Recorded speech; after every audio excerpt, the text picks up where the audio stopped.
The Truth About Jesus. Is He a Myth? By Mangarsar Margaduch Mangarsarian. Read by Stephen Collins. The Problem Stated. Let me now give an idea of the method I propose to follow in the study of this subject. Let us suppose that a student living in the year 3000 desired to make sure that such a man as Abraham Lincoln really lived and did the things attributed to him. How would he go about it? A man must have a birthplace and a birthday. All the records agree as to where and when Lincoln was born. This is not enough to prove his historicity, but is an important link in the chain.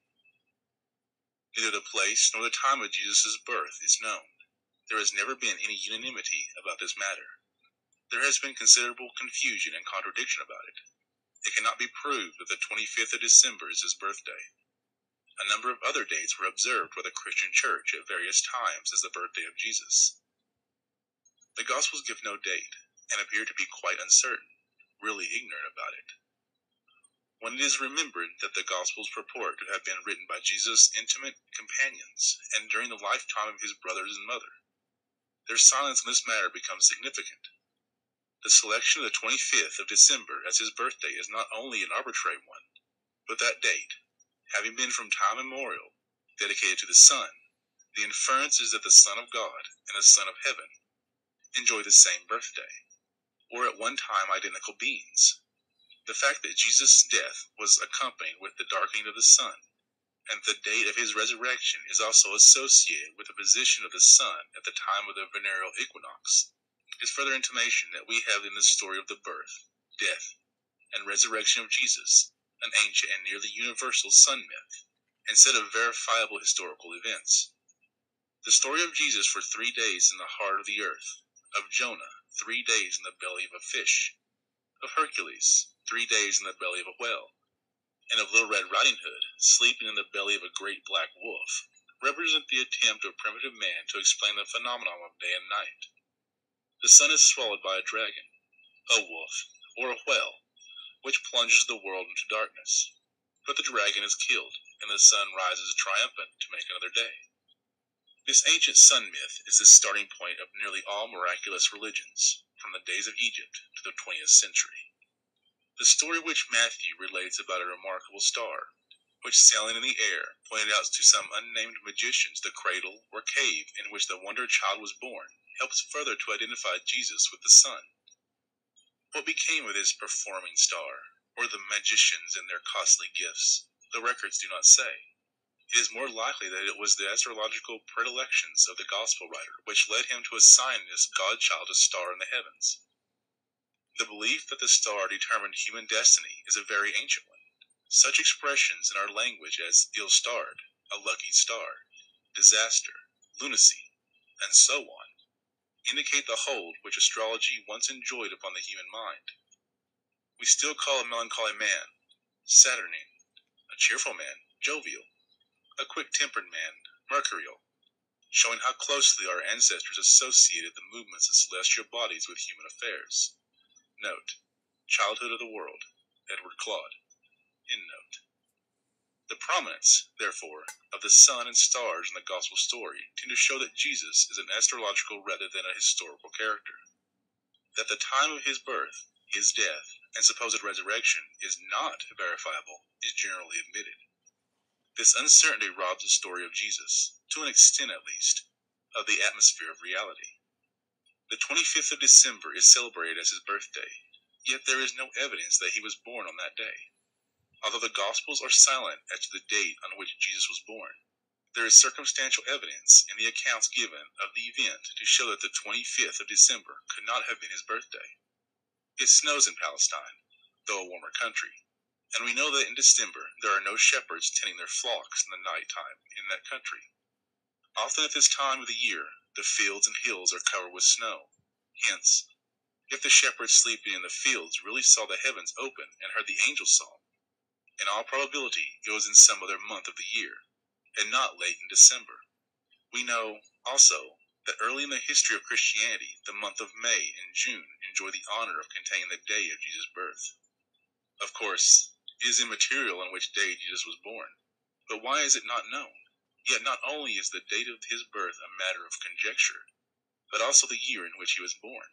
Matthew, one of the evangelists, suggests that Jesus was born in King Herod's time. It was this king who, hearing from the Magi that a king of the Jews was born, decided to destroy him. But Luke, another evangelist, intimates that Jesus was born when Quirinius was ruler of Judea, which makes the date of Jesus' birth about 14 years later than the date given by Matthew.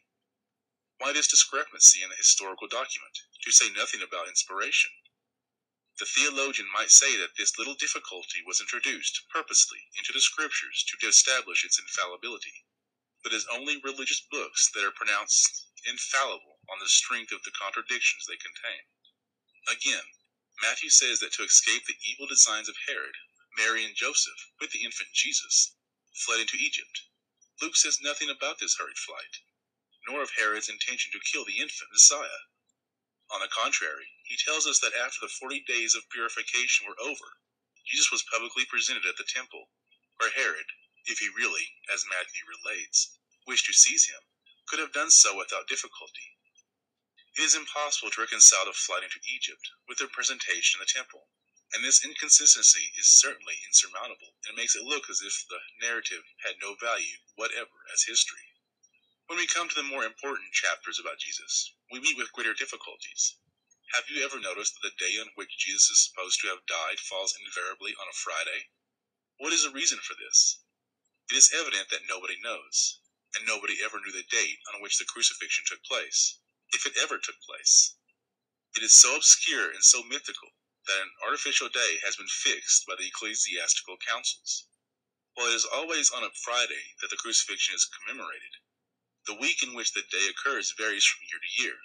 Good Friday falls not before the spring equinox, but as soon after the spring equinox as the full moon allows, thus making the calculation to depend upon the position of the sun in the zodiac and the phases of the moon. But that was precisely the way the day for the festival of the pagan goddess Osteria was determined. The pagan Osteria has become the Christian Easter. Does not this fact, as well as those already touched upon, make the story of Jesus to read very much like the stories of a pagan deity? The early Christian, Origen, for instance, in his reply to the rationalist Celsus, who questioned the reality of Jesus, instead of producing evidence of a historical nature, appealed to the mythology of the pagans to prove that the story of Jesus was no more incredible than those of the Greeks and Roman gods. This is so important that we refer our readers to Origen's own words on the subject. Before replying to Celsus, it is necessary to admit that in the matter of history, however true it might be, writes his Christian father, it is often very difficult and sometimes quite impossible to establish its truth by evidence which shall be considered sufficient. Note, Origen, Contra Celsae, 1, 58. End note. This is a plain admission that as early as the 2nd and 3rd centuries, the claims put forth about Jesus did not admit of positive historical demonstration. But in the absence of evidence, Origen offers the following metaphysical arguments against the skeptical Celsus. 1. Such stories as are told of Jesus are admitted to be true when told of pagan divinities. Why can they not also be true when told of the Christian Messiah? 2. They must be true because they are the fulfillment of Old Testament prophecies. In other words, the only proof Origen can bring forth against the rationalistic criticism of Celsus is that to deny Jesus would be equivalent to denying both the pagan and Jewish mythologies. If Jesus is not real, says Origen, then Apollo was not real, and the Old Testament prophecies have not been fulfilled. If we are to have any mythology at all, he seems to argue, why object to adding to it the myths of Jesus? There could not be a more damaging admission than this from one of the most conspicuous defenders of Jesus' story against early criticism. Justin Martyr, another early church father, offers the following argument against unbelievers in the Christian legend. When we say also that the Word, which is the first birth of God, was produced without sexual union, and that He, Jesus Christ, our teacher, was crucified, died, and rose again, and ascended into heaven, we propound nothing different from what you believe regarding those whom you esteem sons of Jupiter. Note, First Apology, Chapter 21, Ante-Nicene Library, End note.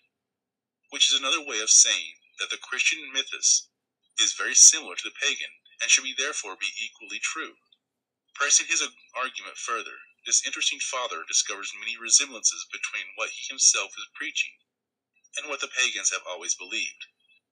For you know how many sons your esteemed writers ascribe to Jupiter, Mercury, the interpreting word.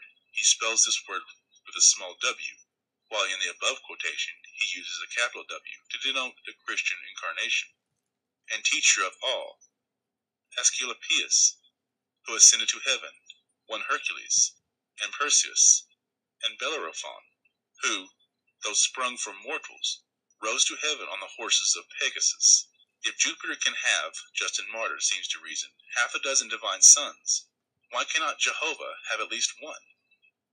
Instead of producing historical evidence or appealing to credible documents, as one would to prove the existence of a Caesar or an Alexander, Justin Martyr draws upon pagan mythology in his reply to the critics of Christianity.